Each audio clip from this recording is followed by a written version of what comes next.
I never imagined I would become the kind of person who destroys her own life with one reckless decision. But that's exactly who I became. My husband, Daniel, was the most loyal, patient, and gentle man I had ever known. For 12 years, he gave me stability, love, and trust without ever asking for anything in return. But I didn't value it the way I should have. Instead, I kept chasing the feeling of being admired, wanted, and exciting, something Daniel was too busy working to provide. Or at least that's what I told myself back then. It started when a new manager joined my department. A charismatic man named Brian. Everyone liked him because he knew exactly what to say to make people feel special. I fell for that, and I fell hard. I told myself it was harmless attention, just flirting, just a little ego boost. I convinced myself it didn't mean anything because I never intended to cross the line. But lines blur quickly when someone gives you the attention you secretly crave, even when you know it's wrong. The day everything changed was during a late evening at work. Daniel had texted me reminding me to eat, telling me he loved me and couldn't wait for me to come home. I read his message at the exact moment Brian touched my shoulder, leaned in, and whispered something stupid and flattering. I didn't move away. I didn't stop him. Instead, I let my loneliness and selfishness take the lead. What happened afterward felt like watching myself make a terrible choice in slow motion, unable unwilling to stop. The guilt hit me immediately afterward, but not enough to make me confess or cut ties. That was my second mistake. The first mistake was cheating. The second was thinking I could hide it. Affairs thrive in secrecy, but guilt always leaks through the cracks. I became moody, impatient, distracted.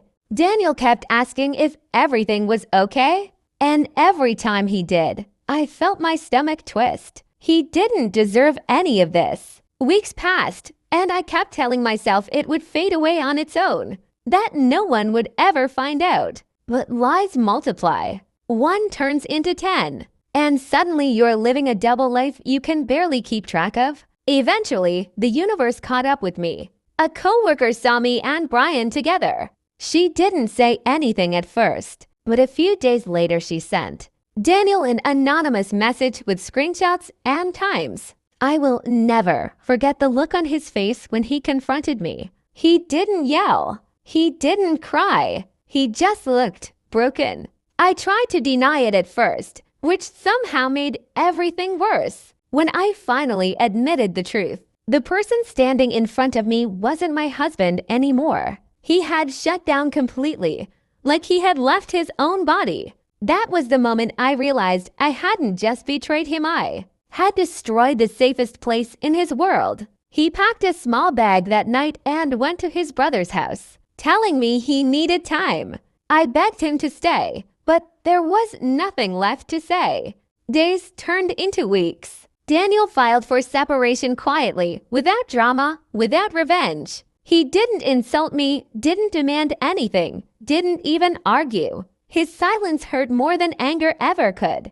I kept trying to reach him, but he stopped responding. His family also cut me off. Friends who once stood by us started choosing sides, and none of them chose mine. I can't even blame them.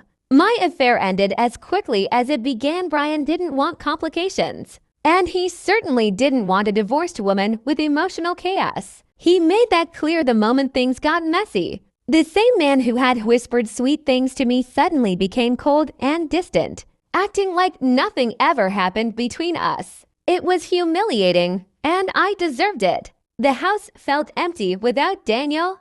Every small thing reminded me of him: the mug he always used, the blanket he preferred, the quiet little routines that used to fill our evenings. I started sleeping on the couch because the bed we shared felt too painful to lie in. I realized too late that comfort, loyalty, and quiet love are far more valuable than the thrill of temporary attention. Eventually, the separation turned into divorce. Signing those papers felt like signing away a version of myself I would never get back. Daniel moved on with his life, slowly but surely rebuilding what I had shattered. I heard he started dating again months later.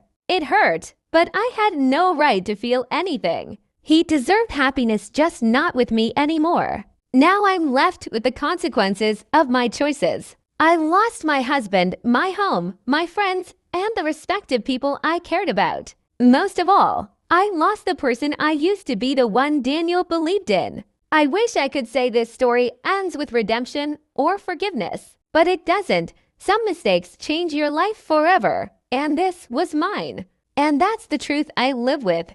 I cheated on my husband, and in the end, I lost everything that ever mattered to me.